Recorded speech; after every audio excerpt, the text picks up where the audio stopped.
చదువుతో పాటు extra curriculum లోక జ్ఞానాన్ని నేర్పిస్తుంది ఫ్యూచర్ స్పార్క్ ఇంటర్నేషనల్ స్కూల్. నమస్తే రమగారు. నమస్తే జయ. రమగారు, ఏదైనా రాజుల కథ చెప్తారా? శక్తిసింహుడు అని ఒక రాజుగారు ఉండేవాడు. ఆయనకి అత్యంత ప్రీతిపాత్రులు ఇద్దరు ఉండేవారట ఆ స్థానంలో. అందులో ఒకడు సూర్యవర్మ అనే ఒక సామంతరాజు. ఆయన చాలా గొప్పవాడు, చాలా ఇది అది ఏమిటో బోల్డన్ ఉండే. ఆయనకి సీమంతిని అనే ఒక పెళ్ళిడికి వచ్చిన సౌందర్యవతి అయిన కూతురు ఉండేది. అక్కడి నుంచి మన రాజుగారికి అత్యంత ప్రీతిపాత్రుడు ఇంకొకడు, ఇతను చంద్రగుప్తుడని రాజుగారి ప్రధాన అంగరక్షకుడు. అబ్బాయి చాలా మంచివాడు, చాలా చురుకైనవాడు. వాళ్ళ నాన్న తాతల కాలం నుంచి ఈ రాజ్యంలోనే ఉన్నారు వాళ్ళు. రాజుగారికి ఈ చంద్రగుప్తుడు అంటే మహా ఇష్టం.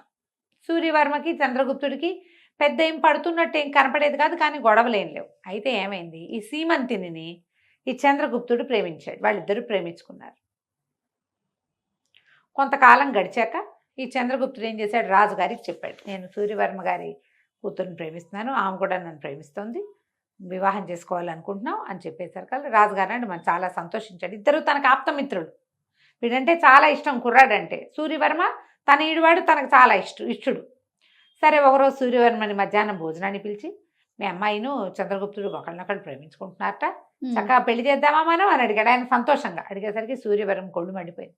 మొహం చెట్లిచ్చి, నేనేమో రాజవంశానికి చెందినవాడిని, వాడేమో ఉద్యోగి, మా పిల్ల వాడిని ప్రేమించడం నేను నమ్మను, అలాంటివేమీ జరగలేదు, వాడు మీకు ఏదో అబద్ధాలు చెప్పాడు, మీకు వాడి మీద ఉన్న ప్రీతిని ఎక్స్ప్లాయిట్ చేయాలని చూస్తున్నట్టున్నాడు, రాజవంశంలో చేరటానికి వాడు ఎత్తేస్తున్నాడు అన్నట్టుగా ఆయన అన్నాడు.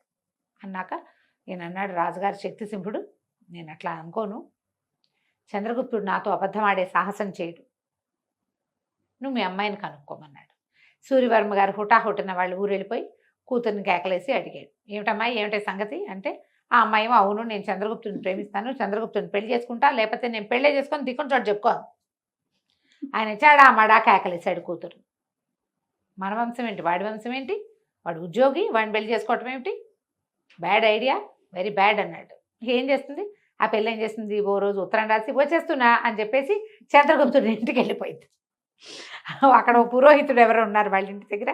ఆయన ఏం చేశాడు, చటుక్కుని వీళ్ళిద్దరికి చక్కగా ముహూర్తం చూసి పెళ్లి చేసేసాడు. పెళ్లి చేసేసుకున్నాక వీళ్ళిద్దరు అడవికి వెళ్ళిపోయారు, ఇంకా ఊళ్ళో ఉండాల. రాజుగారు ట్రై చేసినా తాము పెళ్ళి అవ్వలేదు కదా, ఇంక ఇక్కడ ఉండకుండా అడవిలోకి వెళ్ళి కాపురం పెట్టుకున్నారు. ఆ అడవిలో ఏముంది, అక్కడ ఒక మాన్యం ఉంది. ఆ మాన్యాన్ని ఎప్పుడో ఏదో యుద్ధ సందర్భంలో ఈ చంద్రగుప్తుడికి మన రాజుగారు గిఫ్ట్ ఇచ్చాడు. అందులో అశోక చెట్లు ఉన్నటువంటి అడవి, అన్ని అశోకాలే. అక్కడ ఒక కుటీరం నిర్మించుకుని వాళ్ళిద్దరూ కులాసాగా ఉండటం మొదలుపెట్టారు. సూర్యవర్మ ఎప్పుడైతే తన కూతురు కనపడలేదో, ఎప్పుడైతే పెళ్ళైపోయిందని వార్త వచ్చిందో, ఎప్పుడైతే వెళ్ళిపోయారనే విషయం అర్థమైపోయిందో, రేమని రాజుగారి దగ్గరకు వచ్చి, హాత్తేరి మా పిల్లని మీ వాడు లేవదీసిపోయాడు, నా పిల్లని నాకు అప్పచెప్పండి అనేసరికి రాజుగారికి ఏం చేయాలో తెలియదు. వాళ్ళిద్దరు ప్రేమించుకున్నారు, ఏమనాలి, ఏదో చూసి చూడనట్టు ఊరుకున్నాడు. ఎన్ని రోజులు గడిచినా సూర్యవర్మ గారు దాని మీద వదిలిపెట్టక, నువ్వు ఎలాగైనా సరే మా పిల్లని నాకు అప్పచెప్పాల్సిందేనని అంత చుట్టుపక్కల అన్ని చోట్ల గొడవ మొదలుపెట్టాడు. ఎక్కడా కుదరలా. సరే, ఒకరోజు ఏం చేశాడు, సభలో లేచి నిలబడి అందరి ముందు చెప్పాడు, మా అమ్మాయిని మా పిల్లకి ఇష్టం లేకుండానే అతను బలవంతంగా తీసుకెళ్ళిపోయాడు. ఏమన్నదని అబ్డక్షన్ అంటారు, ఎత్తుకుపోయారు, కిడ్నాప్ చేశాడు, ఎక్కడో తీసుకుపోయి అడవిలో పెట్టేసేసాడు, నా పిల్లని నాకు దక్కనకుండా చేశాడు, మా అమ్మాయిని నాకు వెతికించి ఇవ్వాల్సింది, వాడిని శిక్షించవలసిందే అని సభలో అడిగాడు. ఇప్పుడు కాదని అనలేడు రాజుగారు. నలుగురు ముందు అడిగినప్పుడు చూసి ఊరుకోవయ్యా అంటే మిగిలిన వాళ్ళు ఏమంటారంటే, ఎవరి పిల్లనైనా ఎవడైనా లేవ తీసుకుపోతే మేము ఒప్పుకోవాలా, అంతేగా, రాజే సపోర్ట్ చేస్తే ఎట్లా, సరే ఇంకేమీ చేయలేక, సరే కొంత సైన్యాన్ని ఇస్తాను, మీరే వెళ్ళి తెచ్చుకోండి అన్నాడు. తెచ్చుకోండి అంటే కొంతమంది ముందు సైన్యాన్ని పంపించారు. ముందు సైన్యం వెళ్ళింది. వెళ్ళేసరికి వాళ్ళలో ఒక్కడి కూడా ఈ చంద్రగుప్తుడి మీదకి వెళ్ళే ఇష్టము లేదు, ధైర్యము లేదు. వాళ్ళు కలిసి కాపురం చేస్తున్నారండి, మీ అమ్మాయి హాయిగానే ఉందని చెప్పారు. సూర్యవర్మ మళ్ళీ ఒప్పుకోవాలి. ఈసారి మళ్ళీ సైన్యాన్ని ఇవ్వండి, నేనే స్వయంగా వెళ్ళి వాడు అంతు చూస్తాను, వీళ్ళందరూ భయపడుతున్నారు వాడితో యుద్ధానికి, నాకేం భయం, నేను రాజవంశానికి చెందిన వాడిని, వీళ్ళందరూ వాళ్ళ కొలీగ్ కాబట్టి వాళ్ళు వెనక్కి తీశారన్నాడు. ఈసారి గుంపంతా పోయేసరికి ఇతనేం చేశాడు, ఎప్పుడైతే చాలామంది జనాలు వస్తున్నారో చంద్రగుప్తుడు ఈ అమ్మాయిని అడవిలో ఇంకో కొంచెం లోపలికి ఒక సేఫ్ ప్లేస్కి పంపించేశాడు. ఈ సీమంతిని పంపించేసి కుటీరంలో ఒక్కడే ఉన్నాడు. జనం అంతా వచ్చేసేసరికల్లా ఇతను లోపల నుంచి బయటకు వచ్చాడు చంద్రగుప్తుడు. ఏంటండి మీకు శౌర్యం తక్కువైందా, ఇంత గుంపునేసుకొచ్చారేంటి, మీకు అంత సరదాగా ఉంటే యుద్ధం చేద్దాం రండి అని కత్తి తీసాడు. తీసేసరికల్లా ఈయనకి కత్తి యుద్ధం చేయడం ఇష్టం లేదు. నా పిల్లని నాకు అప్పచెప్పు, నీతో యుద్ధం చేయడానికి రాలేదు, నేను పిల్లని తీసుకెళ్ళడానికి వచ్చానంటే మిగిలిన వాళ్ళంతా అసహించుకున్నారు. ద్వంద్వ యుద్ధానికి పిలిచినప్పుడు నో చెప్పకూడదు. అతను పిలిచాడు కదా రండి యుద్ధం చేద్దామని, అసహ్యంగా పెట్టుకున్నారు వాళ్ళంతా మొహాలు, ఎవరికీ నచ్చల. సరే మా పిల్లని వెతుక్కురండి అన్నారు. లోపలికి వెళ్ళి అంతా వెతుక్కొచ్చారు. పిల్ల లేదు. పిల్ల లేకపోతే ఈయన అన్నాడు సరే ఇంకేం చేస్తాం, మళ్ళీ వెనక్కి వెళ్ళిపోయారు. వెనక్కి వెళ్ళిన తర్వాత మళ్ళీ రాజుగారి దగ్గరికి ఇంకోసారి వెళ్ళి అడిగాడు, మా అమ్మాయిని నాకు అప్పచెప్పాల్సిందే మీరండి. పిల్ల పెళ్లి చేసుకుని వాడితో కాపురం చేస్తున్న పిల్లని తెచ్చుకుని తను ఏం చేస్తాడు, ఒక ఈగో అనమాట. చాలా మందికి ఉంటుంది చూడు, పిల్లలు కాపురాలు చేస్తూ కడుపుతో ఉన్నా సరే ఆ అల్లుడిని చంపేయాలి, ఆ కూతుర్ని చంపేయాలి, అవే ఉద్దేశాలు ఉంటాయి. ఆ కాస్త అయిపోయాక ఇక మనం ఎందుకు, ఏం మిగులుతుంది పరుగు, వాడితో కాపురం చేసిన పిల్లని తెచ్చుకుని వీళ్ళు ఏం చేస్తారు, చాలా మంది చేస్తారు ఇప్పటికీ కూడా తండ్రుల్లో చుట్టాల్లో ఈ రకమైన ఈగో పద్ధతి, పరువు హత్యలు అవే కదా. అవే కదా. పిల్ల అక్కడ ఉండి పోని ఎక్కడో ఉంటే కాదు, వాళ్ళతో కలిసి కాపురం చేస్తూ వాడితో కలిసి తింటూ తిరుగుతూ గర్భవతులు కూడా అయ్యాక నీ పిల్లని నువ్వు వెనక్కి తెచ్చి దాన్ని ఎట్లా క్లీన్ చేస్తావో చెప్పు. ఈ రాజస్థాను బీహారు ఆ వైపు కూడా ఇలాంటి పద్ధతులే కుదిరితే ఆ పిల్లని కూడా చంపేస్తారట. అక్కడేమో ఆ పిల్లని చంపేస్తారు, మనకి ఇక్కడ పిల్లని చంపరు, పిల్లని తెచ్చేసుకోవాలనుకుంటారు. కాపురం చేసిన పిల్లని తెచ్చుకుని ఏం చేసుకుంటామనుకోరు, ఆలోచించరు. కేవలం వాడి దగ్గర ఇది ఉండకూడదు అంతే. ఈయన కూడా అదే చేశాడు.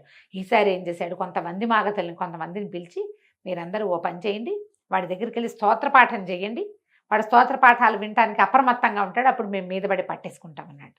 వాళ్ళు వణుక్కుంటూనే పోయారు వంది మాగతులు. ఈసారి శ్రీమంతిని ఇంట్లోనే ఉంది. ముందు వంది మాగధులు వెళ్ళేసరికి వెళ్ళిన వాళ్ళు నువ్వు అంతవాడివి ఇంతవాడివి, నీలాంటి వాడు గొప్పవాడు ఎవరు లేరు, మీ నాన్న అంత గొప్పవాడు, మీ తాత ఈ యుద్ధంలో వీళ్ళని గెలిచాడని స్తోత్ర పాఠాలు చేస్తుంటే అతను స్థిమితంగా కూర్చుని వింటున్నాడు. కత్తిడాలు ఏమీ లేవు దగ్గరలో, వాడి చేతిలో కత్తి ఉంటే చెండ ప్రచండు వాడు. కూర్చుని ఉన్నవాడు ఏం చేస్తాడు, ఆ కత్తి కోసం వాడు వెళ్ళే లోపలే వాడిని పట్టేసుకోవచ్చు. ఈ సూర్యవర్మ ఏం చేశాడు, ఒక 50 మంది సైనికులతో ఒక్కసారి ఆ కుటీరం మీద పడి ఈయన కాళ్ళు చేతులు పెడరెక్కలు విరిచి పట్టేశారు ఆ చంద్రగుప్తుడు. నా పిల్లని నాకు అవి చెప్పి అమ్మాయిని కూడా వెంబడి, అమ్మాయి ఏడ్చుకుంటూ వచ్చింది. సరే తీసుకొచ్చేసరికల్లా చంద్రగుప్తుడు ఏమంటాడు, వివాహం అయింది 8 నెలల నుంచి కాపురం చేస్తున్నాం, ఫలానా పురోహితుడు ఫలానా దేవాలయంలో ఫలానా చుట్టుపక్కల మధ్యలో నా పెళ్ళయింది, నేను ఆమెను ఎత్తుపోలేదు, ఆమె నాతో స్వయంగా వచ్చింది, నన్ను ప్రేమిస్తోంది, నాతో భార్యగా ఉంది, ఆమెను విడిచే ప్రసక్తి లేదంటాడు చంద్రగుప్తుడు. నా ఇష్టం లేకుండా నేను కన్యాదానం చేయకుండా నా పిల్లకి పెళ్ళేట అవుతుంది అంటాడు సూర్యవర్మ. ఆయన ఆ పాయింట్లోంచి దిగడు, ఇతను ఈ పాయింట్లోంచి దిగడు. రాజుగారికి విసుగుబుట్టి చిచ్చి దిక్మాల్గోల, ఓ పని చేయండి, ఆకురాలు కాలం అంతా కూతురు సూర్యవర్మ దగ్గర ఉంటుంది, చిగురించి చెట్లు చిగురించి మళ్ళీ ఆకురాలే కాలం వచ్చేదాకా చంద్రగుప్తుడి దగ్గర ఉంచుకోవచ్చు. 6 నెలలు నువ్వు 6 నెలలు నువ్వు ఉంచుకోండి అంతేనని తీర్పిచ్చాడు. ఎప్పుడైతే ఇతన్ని సభలోకి తీసుకొచ్చారో ఆ సీమంతిని ఇంకా రాల, ఆ ఇంటి దగ్గర ఉండిపోయింది, అడవిలో ఉండిపోయింది, నేను రానని చెప్పేసింది. అక్కడి నుంచి ఏం చేశారు, సైనికులు వచ్చి రాజుగారి ఫర్మానా అంతా చదివారు.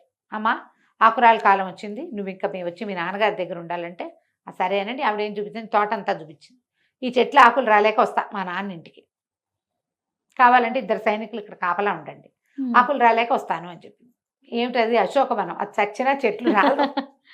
అవును, ఎప్పటికీ రాదు. ఆ అమ్మాయి ఏనాడు తన తండ్రి ఇంటికి వెళ్ళాల, హాయిగా భర్తతోటే ఉండిపోయింది. రాజుగారు ఇచ్చిన తీర్పు ఏమైంది, తీర్పు మాత్రం ఇచ్చారు, చెట్ల ఆకులు అన్ని చోట్ల రాలుతాయి, నేనున్న చోట ఆకులు రాలితేనే నా లెక్క, అంతే, నేనున్న చోట ఆకులు రాలిపోతే నేను రాను, అవి రాలని నేను వస్తానంట. అస్సలు అశోకానికి ఆకులే రాలు, అందుకే అది అశోకవనం అయిందనమాట.